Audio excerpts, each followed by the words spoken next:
The great hall of the alien palace glittered with silver light. Crystals dangled from the ceiling like stars trapped in stone, and guards in ceremonial armor stood along the walls. Dozens of alien nobles whispered among themselves, their strange eyes glinting with curiosity. At the center of it all stood a single human, Captain Daniel Hayes. His uniform was torn from travel, dust still clinging to his boots. He looked out of place among the shining robes and golden crowns, but his posture was straight, his gaze firm. Opposite him stood Princess Leora, heir to the Thalari Empire. She was tall, graceful, her violet hair braided with silver threads. Her expression, however, was not calm. Her eyes were wide with shock, her lips parted as though she could not believe what she had just heard. "You're taking me as your bride?" she repeated, her voice echoing across the hall. Gasps filled the chamber. The nobles hissed, their whispers growing louder. Some looked outraged, others amused. A human, daring to speak such words in the very heart of their empire. Unthinkable, Daniel's voice was steady. "Yes, I will stand as her husband. That is the only way to end this war." The hall erupted in shouts. Alien nobles slammed their fists against the tables. Guards shifted nervously, unsure if they should attack. Princess Leora took a step forward, pointing at him with trembling hands. "You can't be serious. Marriage between human and Thalari is forbidden. She stopped, struggling for words. "It's impossible." Daniel didn't flinch. "Impossible is the only chance we have left. Your people and mine will never trust treaties, but they will trust a bond sealed in marriage. If I take you as my bride, our worlds can finally have peace." The hall grew silent again, every noble staring at him. Princess Leora's heart pounded in her chest. She had been raised to follow tradition, to obey the council, to one day rule her people. But never, never had she been told that her fate might be tied to a human. Humans were supposed to be chaotic, reckless, dangerous, and yet this man stood before her with steady eyes, speaking of peace as though it was more important than his own life. She shook her head. "You don't know what you're asking. My people will hate you. Your people will call you a traitor, and me, I will be cast out from everything I know." Daniel's reply was quiet but strong. "Then we'll face it together." The princess stared at him, speechless. From the shadows, an elder counselor rose, his voice booming. "This is madness. No Thalari princess will ever bind herself to a human. Guards, remove him!" The soldiers stepped forward, but the princess raised her hand suddenly. "Wait!" Her voice rang clear, silencing the hall again. All eyes turned to her. She looked at Daniel, her mind racing, her chest tight with confusion and fear. "Why?" she asked softly. "Why would you offer this? You risk death, disgrace, everything you know. Why me?" Daniel met her gaze without hesitation. "Because you're not just a princess. You're the bridge. With you I can save both our people. Without you, everything burns." For a long moment, silence hung heavy in the hall. The nobles shifted uneasily, waiting for her answer. Princess Leora's heart raced. She didn't know whether to laugh, cry, or strike him down. She only knew one thing. Nothing in her life would ever be the same again. The hall of the Thalari Council erupted into chaos.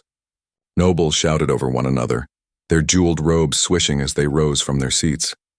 Some called Daniel a fool, others a threat, but nearly all demanded the guards drag him away. "Remove the human," one elder roared. "He mocks our traditions."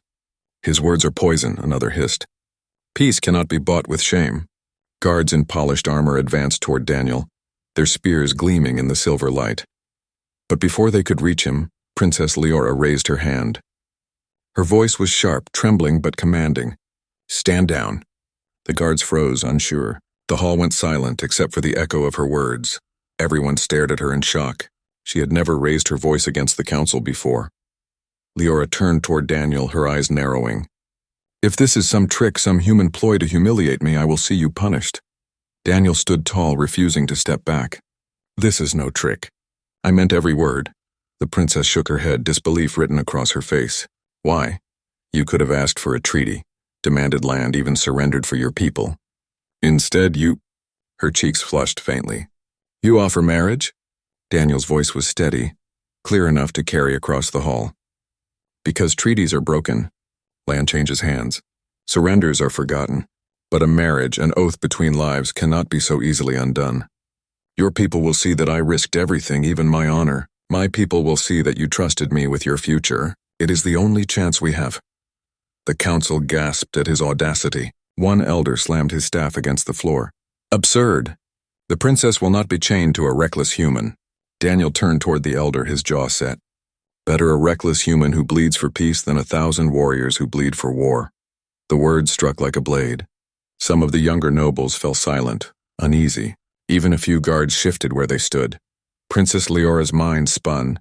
His words were madness, yet they rang with a strange kind of truth. He spoke not as a conqueror or a beggar, but as someone who believed in something larger than himself.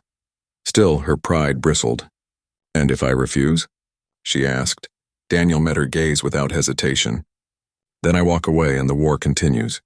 More children will burn, more families will be broken. And I will know I failed, not because peace was impossible, but because I wasn't brave enough to ask." The chamber fell into silence. Even the elders could not find words for a moment. Leora's chest tightened. She wanted to reject him outright, to laugh at his foolishness and restore order, but the look in his eyes held no mockery, no deceit, only resolve. The eldest counselor finally stood, his voice cutting through the silence. "This cannot be decided here. The traditions are clear. The princess must prove the worth of any who seek her hand. If this human truly desires such a bond, let him face the trials of union. If he fails, he dies. If he succeeds," his voice lowered, filled with distaste, "then the law binds us to honor it." Gasps rippled through the chamber. The trials of union were not spoken of lightly. They were ancient tests, meant to prove loyalty and strength, rarely attempted even among the Thalari themselves. Daniel nodded without hesitation. "I accept." Princess Leora's eyes widened. "You don't even know what they are." Daniel allowed a small smile. "Doesn't matter. If the path to peace runs through fire, then I'll walk it." The hall erupted once more, nobles shouting, guards muttering, but their words blurred for Leora. She could only stare at him, this strange human who had just offered his life for a chance at peace, and tied her fate to his in the process. Her heart pounded with confusion, fear, and something she could not yet name. The arena of the trials stretched like a vast pit beneath the palace. The ground was carved from black stone, scorched with the marks of countless battles past. Alien glyphs glowed faintly across the walls, pulsing with ancient energy. Princess Leora stood on the high balcony with the council. Her hands clenched the railing so tightly her knuckles turned pale. Below, Daniel Hayes stepped into the pit, armed with nothing but a short blade given by the guards. He looked impossibly small against the vast space, a single human facing centuries of tradition. A gong echoed. The first trial began. From the shadows, the ground shifted. A massive creature slithered forth, its body coiled like a serpent plated with scales of molten silver. Its eyes glowed a deep crimson and its fangs dripped with venom that smoked as it hit the stone. Gasps filled the balcony. Even among the Thalari, few had survived this beast. Leora's heart lurched. She wanted to shout, to call off the madness, but the elders stood firm, their faces carved in stone. One whispered, "Let the human be broken. It will end this nonsense." Daniel drew his blade, his face calm. He didn't shout, didn't boast. He just stared at the creature, his stance low and ready. The serpent lunged. Its body moved like a blur of silver, fangs aiming straight for him. Daniel dove aside, rolling across the stone. The creature's strike smashed into the ground, sending sparks flying. He scrambled up, breathing hard. "All right," he muttered. "Let's dance." The serpent struck again, faster this time. Daniel dodged, slashing at its flank, but the blade barely scratched its armor. The crowd above laughed, certain he was doomed. Princess Leora bit her lip. But then she noticed something, the way he moved. Humans were slower, weaker compared to Thalari warriors. But Daniel didn't fight like a brute. He fought smart. He watched the serpent carefully, each dodge measured, each movement conserving energy. He wasn't trying to overpower it. He was studying it. Minutes passed. Sweat poured down his face, but his eyes stayed sharp. He noticed how the serpent coiled tighter before it struck, how its body shifted just before lunging. Slowly, he read its rhythm. Then when it lunged again, Daniel didn't dodge. He ran straight toward it. The crowd gasped. The serpent's fangs came down, but at the last moment Daniel dove beneath its jaw, sliding across the stone. His blade slashed upward into the softer flesh of its throat. The beast roared, its body thrashing violently. Daniel didn't stop. He climbed its coils, gripping tightly despite the heat of its scales.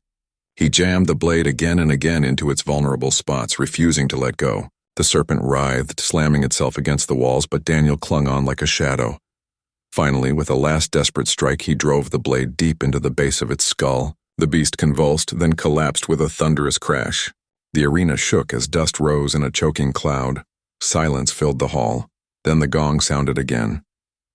The first trial was complete. Princess Leora stared down in disbelief.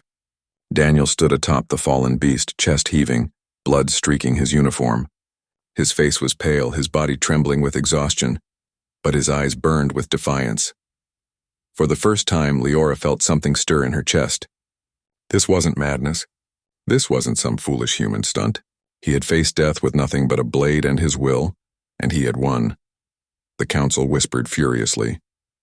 Some were unsettled, others furious, but none could deny what they had seen. Daniel looked up toward the balcony, his gaze locking on Leora. He raised the bloodied blade in salute, his voice carrying clearly. "For peace," he said. Leora's breath caught. For peace. Not glory, not conquest, peace. And for the first time she wondered if this human's impossible idea might not be so impossible after all. The morning after the serpent's fall, the palace buzzed with rumors. Nobles whispered in the corridors, guards retold the battle with wild gestures, and even servants spoke of the human who had done the impossible. But in the council hall, there was no celebration. The elders sat grim-faced, unwilling to admit what they had witnessed. The first trial was brute instinct, one counselor sneered. Any animal can survive by chance. The second will strip him bare. He will fail. Princess Leora sat in silence, her mind replaying the sight of Daniel standing on the beast's corpse, raising his blade not for glory but for peace. The memory gnawed at her.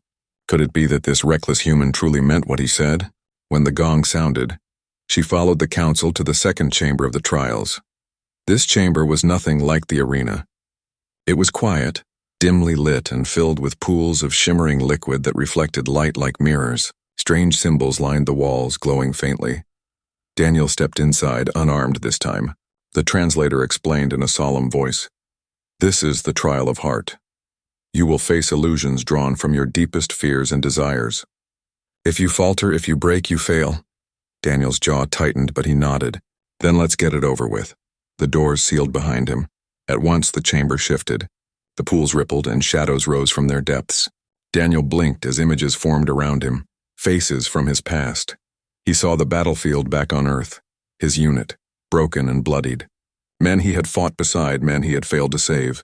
Their accusing eyes bored into him. "You left us," one of them whispered. Daniel's chest tightened.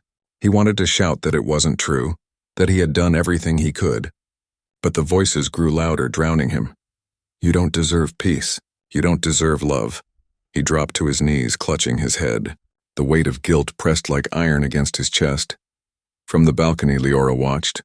She could not see the illusions, but she could see his body shaking, his face twisted in pain. She gripped the railing, her voice low. "What are they showing him?" The elder beside her smirked. "His heart. His weakness. Soon he will break." But Daniel didn't break. Slowly, painfully, he pushed himself upright. His voice was hoarse but steady. "I made mistakes. I lost people. But I'm still here. And as long as I'm breathing, I'll keep fighting for something better.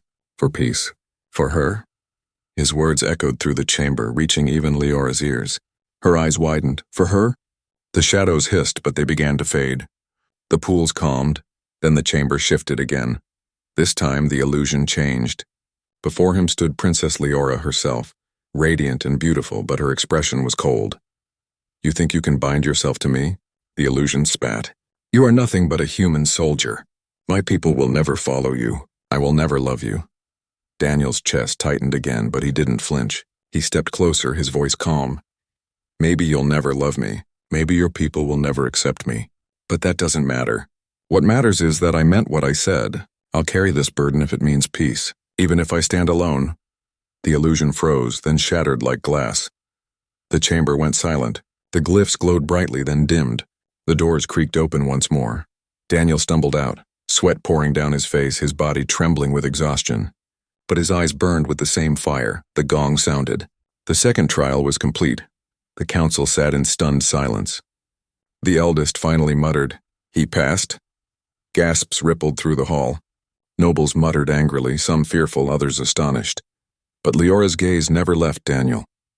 He had faced horrors that could have broken even seasoned warriors, yet he had stood firm.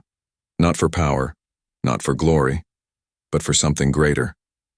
Their eyes met across the chamber. For the first time, her heart skipped a beat. This human was dangerous, not because of his strength, but because of his conviction.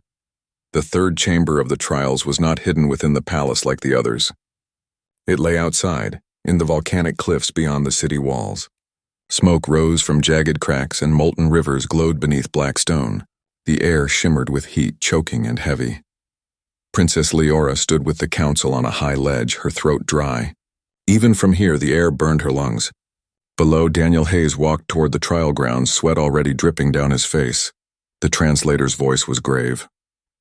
The trial of fire. The challenger must cross the field of flame and retrieve the Emberstone. Few Thalari have survived. No human has ever attempted it. The eldest counselor smirked. "This ends here." Daniel said nothing. He only glanced up toward the balcony where Leora stood. For the first time, she thought she saw something flicker in his eyes. Not defiance, not pride, but quiet trust. The gong sounded. Daniel stepped forward. Heat slammed into him like a wall. Each step burned through his boots. Flames burst from the cracks at random, scorching the air. The path was a jagged maze of molten rock, unstable and treacherous. The Emberstone glowed faintly at the far end, pulsing like a heart. Daniel gritted his teeth. One step at a time. He moved carefully, dodging bursts of fire, leaping from stone to stone. Sweat poured down his face, his lungs screaming with every breath. The heat clawed at his skin, threatening to melt the strength from his bones. Halfway across, the ground shook violently. A geyser of fire exploded beside him, hurling him backward. He landed hard, his shoulder slamming against the rock. Pain shot through his body. The nobles on the balcony murmured. One said coldly, "He will not rise," but he did. Groaning, trembling, Daniel pushed himself up. His uniform was scorched, his blade gone, but his eyes burned brighter than the fire around him. Leora's heart pounded. Her lips parted as she whispered to herself, "Why won't you stop?" Daniel pressed on. His steps grew slower. His skin blistered, but he never faltered. His mind screamed for him to quit, to fall, but another voice pushed back. "Peace is worth more than my life." He stumbled forward again, closer, closer to the Emberstone. The final stretch erupted in flame, a wall of fire that roared high into the air. The heat seared his lungs, forcing him to his knees. His vision blurred, darkness creeping at the edges. The crowd above leaned forward. Even the counselors fell silent, waiting for the moment he collapsed. But Daniel's voice rasped through the fire. "Not done yet." With a final roar, he surged forward, throwing himself into the wall of flame. His body burned, every nerve screaming, but his hands grasped the Emberstone. The fire died instantly. The stone pulsed in his hands, cool against his blistered skin. Daniel collapsed to his knees, gasping, but still alive. The gong sounded. The arena erupted in chaos. Nobles shouted in disbelief, some furious, others awed. The counselors argued among themselves. Princess Leora could not move. Her eyes were fixed on the human kneeling in the ash, clutching the Emberstone to his chest. He had done it. Against all reason, against all odds, he had survived. He looked up at her, his face pale, his body trembling, but his voice steady. "Your trials are done. Now tell me, will you stand with me or let everything we fought for burn?" Leora's chest tightened. She had wanted him to fail. She had told herself this was madness, that no human could be worthy. But as she looked at him now, broken, scarred, yet unyielding, something inside her shifted for the first time. She wasn't sure she wanted him to fail at all. The council hall was more tense than it had ever been. Nobles filled every corner, their voices rising in furious argument. Some shouted that the human had earned the right to stand by the princess. Others called it a disgrace, demanding his death. Others called it a disgrace, demanding his death. At the center of the chamber stood Daniel Hayes. His body was still bandaged from the trial of fire, burns raw beneath his uniform, but he stood tall. His hand rested on the table steady, as if daring them to strike him down. Princess Leora sat on her throne, her heart heavy. She had watched him walk through flame and shadow, bleed for peace and endure what no Thalari warrior had survived in centuries. And now, to see the council dismiss it all, It twisted her stomach with anger she had never felt before. The eldest counselor slammed his staff on the floor. This farce has gone on long enough. The human survived by luck, by trickery. He cannot be considered worthy. Daniel's jaw clenched, but he said nothing. His silence was more dangerous than any argument. Steady, calm, unyielding. Another elder added sharply, "Even if he has survived the trials, our traditions demand approval from the circle. We cannot allow a human to stain our bloodline." The hall erupted again. Words like traitor, fool, and outsider filled the air. At last Daniel spoke, his voice calm but cutting. "Your traditions test strength, courage, and heart. I faced them all and I stand here still. If your laws mean anything, then by those laws I have proven myself." Murmurs rippled through the nobles. Some nodded reluctantly. Others turned away in disgust. The eldest counselor sneered. "Even if you survived, you are still human. Our people will never follow a half-bond between alien and man. If the princess accepts you, she dooms us all." All eyes turned to Princess Leora. Her breath caught in her throat. For most of her life she had obeyed. She had bowed to tradition, carried the weight of her title without question. But now, looking at Daniel, scarred, stubborn, unshaken, she felt something different. Defiance. She rose slowly, her voice steady.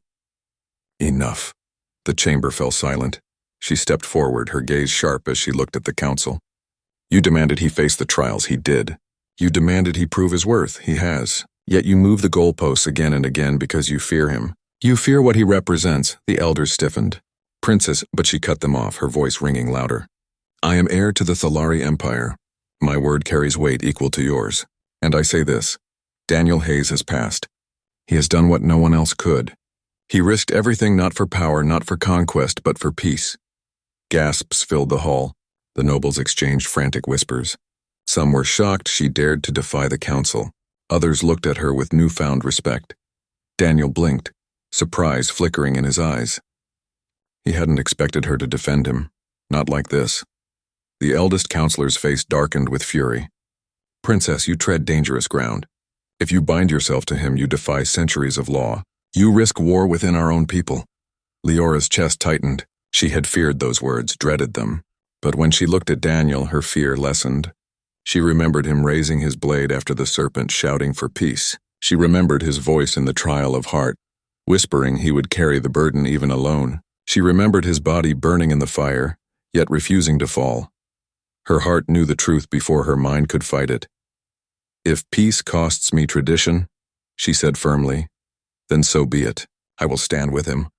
The chamber exploded in outrage. Elders shouted, guards shifted nervously, and nobles screamed at one another. But Princess Leora's words cut through the noise like steel. Daniel's chest rose and fell, his eyes fixed on her. For the first time, his steady mask cracked into something else. Gratitude, respect. And perhaps, though neither dared say it, something deeper. The eldest counselor slammed his staff again, his voice trembling with rage. "Then you bring ruin upon us all. If you defy us, then the overseer will move. He will not allow this union to stand." The hall fell silent. Even Leora froze, the overseer. A shadow no one had dared speak of aloud until now. Daniel's voice broke the silence, calm but resolute. "Then let him come. I've faced worse, and I'll face him too. With her by my side, there's nothing left to fear." Leora's heart skipped a beat at his words. For the first time, she didn't feel like a princess chained by duty. She felt like someone standing on the edge of something greater, something worth fighting for. The palace shook with the roar of engines. Outside the council hall, black ships blotted out the sky, their shadows swallowing the city. The overseer had come. Nobles screamed and scattered. Guards rushed to the gates, but fear weighed heavy on them. Even the counselors fell silent, their power meaningless in the face of the Empire's true master. Daniel Hayes stood unmoving at the center of the hall. Beside him, Princess Leora straightened her shoulders, her violet hair glinting in the silver light. For the first time, she did not look like a frightened heir. She looked like a queen. The great doors boomed open. The overseer entered clad in obsidian armor, his presence suffocating. His voice thundered across the chamber. "So, the rumors are true. The alien princess lowers herself to a human." His gaze locked on Daniel, burning with disdain. "And you, mortal man, you dare challenge centuries of order with your insolence? Do you think your survival of some trials makes you worthy? Daniel's body ached from burns. His arm trembled from exhaustion, but his voice was steady. I didn't come for worth. I came for peace. The overseer's laughter was cruel, echoing like breaking glass. Peace is weakness. Fear binds empires. War keeps them alive. You are nothing but a spark. I will snuff you out, he raised his hand. A surge of energy crackled like lightning, hurling Daniel backward. Daniel slammed into the stone wall, pain tearing through him. Daniel! Leora cried, rushing to his side. She helped him up, her hands trembling but her voice firm. You cannot fight him alone. Daniel wiped blood from his mouth, looking at her. Then don't let me fight alone. Her breath caught. She saw it in his eyes, not desperation but trust. The same trust he had shown her since the moment he made his impossible proposal. The overseer sneered. Pathetic. Both of you will fall. He strode forward, power swirling around him. The chamber cracked under the weight of his fury.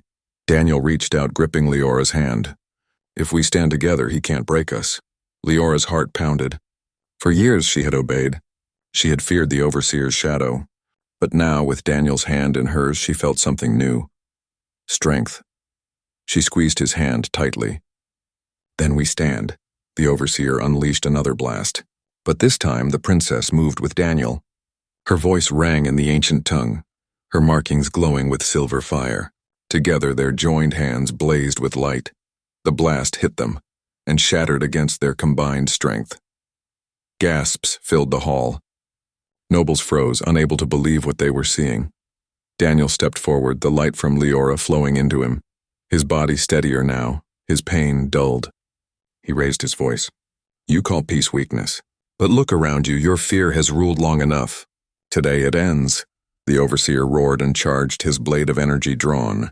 Daniel met him head on, steel against light, the clash shaking the chamber. Sparks flew as they fought. Daniel pushed to his limits, but he wasn't alone. Every time the overseer struck, Leora countered with her power, her voice steady, her will unbreakable. Together they held the line. Together they became something the overseer had never known, united. With a final cry, Daniel drove his blade forward as Leora unleashed a burst of silver fire. The combined force tore through the overseer's shield, shattering his weapon and hurling him to the ground. Silence fell. The overseer struggled to rise, his armor cracked, his power broken. He hissed, You cannot change them. Fear will always rule. Leora stepped forward, her voice clear. No, love will. Daniel placed a hand on her shoulder, lifting her high as the hall erupted in stunned silence. The overseer collapsed, defeated. His ships retreated, their shadows lifting from the city. When the sun rose, it touched the palace with golden light. The council, beaten into silence, could no longer deny what they had seen. The people gathered in the streets, whispering of the human who faced fire and shadow, and the princess who chose him. Daniel and Leora stood side by side at the balcony. She spoke first, her voice ringing over the crowd. This is no surrender. This is no shame. This is a bond. Together, human and Thalari, we choose peace. The crowd roared. Daniel looked at her, his lips curling into a faint smile. So, I guess you're really taking me as your husband. Her cheeks flushed, but her eyes softened. Really? And for the first time, the galaxy believed peace might be possible. The palace no longer trembled with fear. Where once the overseer's shadow had loomed over every council session, now the morning sun poured through the great crystal windows, bathing the hall in gold. Great crystal windows, bathing the hall in gold. But peace did not mean silence. The council chamber was louder than ever. Nobles argued furiously, their voices clashing like swords. Some cried for Daniel's execution. Others demanded recognition of the Union. Fear had not vanished. It had only shifted. Daniel Hayes stood at the center of it all, bandaged and weary, yet steady as ever. Beside him, Princess Leora sat tall on her throne, her gaze unwavering. The eldest counselor slammed his staff. This cannot stand. A human cannot bind with our bloodline. To allow it is to destroy our heritage. Another noble countered sharply, and to deny it after what we all witnessed is to destroy our honor. He faced the trials. He defeated the overseer. Who among us could claim the same? The hall erupted again. Leora raised her hand, her voice clear. Enough. Silence fell, reluctant but certain. She stood, stepping down from her throne to stand beside Daniel. Her voice carried through the chamber, strong and unwavering. The overseer is gone. His power is broken. But if we cling to fear, he wins even in defeat. This man risked everything for peace. I will not turn away from that. And if you wish to strip me of my title for it, so be it. Gasps rippled through the hall. Never before had an heir spoken such words. Daniel's heart tightened at her courage. He leaned closer, murmuring softly, "You don't have to do this." Her violet eyes met his. "Yes, I do. Not just for peace, but for me." That evening, away from the noise of politics, Daniel and Leora stood on the palace balcony. The city stretched below them, its towers gleaming under the starlight. Ships flew in careful patterns, no longer casting the shadows of war but the quiet rhythm of life. Daniel leaned against the railing, his body still aching. "They'll fight you. Some of them will never accept me." Leora stepped closer, her robe brushing against him. "Let them fight. I've spent my whole life obeying. For once I choose." He looked at her, surprised by the softness in her voice. "And you choose me?" She turned her gaze to the stars, her cheeks faintly flushed. "You faced beasts, fire, and the overseer himself, not for glory but for peace. You're stubborn, reckless, and far too bold. But yes, I choose you." For a long moment, Daniel was silent. Then he chuckled quietly. "Guess I really am your husband then." She rolled her eyes, but a faint smile tugged at her lips. "Don't push your luck." But outside the palace, whispers spread quickly. Some called the union a betrayal. Others saw it as hope. Humans who had once been treated as myths were now spoken of with awe and fear. And in the shadows beyond the empire, forces stirred. The overseer had fallen, but power never stayed empty for long. Already, ambitious warlords eyed the throne, ready to claim it. Daniel knew this peace would not last forever. But for now, the war was over. He looked out at the stars, his voice quiet. "We've bought time. Let's make it count." Leora stepped beside him, her hand brushing against his. This time she didn't pull away. "Yes," she whispered, "a new dawn begins." And for the first time, the future did not feel like a burden. It felt like a promise. The news spread faster than fire through dry grass. Across the Thalari Empire, whispers carried the tale of the human who survived the trials, who faced the overseer, and who now stood beside their princess. Some called him a hero, others spat his name like a curse. On distant human colonies, the story reached commanders and citizens alike. At first, disbelief, then anger. One of ours has taken their princess. To some, Daniel was a traitor who had gone native. To others, he was the bravest soldier humanity had ever produced. The galaxy did not rest. It watched. Daniel stood with Leora in the grand courtyard of the palace, facing a sea of citizens. Thousands of Thalari had gathered, their faces a mix of awe and suspicion. He adjusted the bandages on his arm, then took a steady breath. "I know what you see when you look at me," he began. His voice carried not loud but firm. "I'm human, an outsider, a soldier from the other side of the war. You think I don't belong?" Murmurs rippled through the crowd. Daniel's gaze swept over them. "But when I faced your trials, I wasn't fighting for myself. I wasn't fighting for power. I was fighting for her," he gestured to Leora, "and for something bigger. For peace. For the chance that your children and ours don't have to die in another war." The murmurs grew louder. Some frowned. Others nodded. Then Leora stepped forward, her violet hair catching the light. Her voice rang like silver bells. He stood where no Thalari dared to stand. He bled where others fled, and he did it not as a conqueror, not as a subject, but as my equal. I call him guardian, and now I call him consort. The word rippled through the crowd. Consort, a title usually reserved for chosen partners of rulers. Gasps filled the square. Some bowed. Others turned away in fury. But none could deny the declaration. Later, in the quiet of the palace, Daniel slumped into a chair, exhausted. "Well," he muttered, "that went about as well as I expected." Leora smirked faintly, pouring him a cup of shimmering water. "Half of them want to worship you. The other half want to see you executed. I'd call that progress," he chuckled softly, shaking his head. "Back on Earth, they'll call me worse than that, traitor, fool. Probably alien's pet." Her expression softened. "And yet you don't regret it." Daniel met her eyes. Not for a second. For a moment, the weight of politics and war lifted, leaving only two people, an alien princess and a human soldier, standing on the fragile bridge they had built. But shadows stirred even as they spoke. Reports flowed in from the outer systems. Warlords who had once bowed to the Overseer now rose in rebellion, claiming power for themselves. Dr. Lee, who had remained as an advisor, entered the chamber, her face pale. If you two thought killing the Overseer ended it, you're wrong. You just lit the galaxy on fire. Everyone's moving and they're all watching you. Daniel leaned back, sighing. Figures. Peace was never going to be easy. Leora placed a hand on his shoulder, steady and warm. Then we'll fight for it, together. That night, standing again on the balcony, Daniel looked up at the stars. Once, they had only been battlegrounds to him. Now they were something else. Possibilities. He turned to Leora. Do you really think they'll follow us? She stepped beside him, her violet eyes reflecting starlight. Not all, not yet. But they will. Because you showed them something they've never seen before. A human who stood in fire and shadow and never let go. Daniel exhaled slowly, the weight of her words pressing into him. Then I guess we're not just fighting for peace anymore. We're fighting for a future. Leora smiled faintly. Our future. And as the stars shimmered above, the unlikely bond between a soldier and a princess began to reshape the galaxy. One choice at a time. One choice at a time.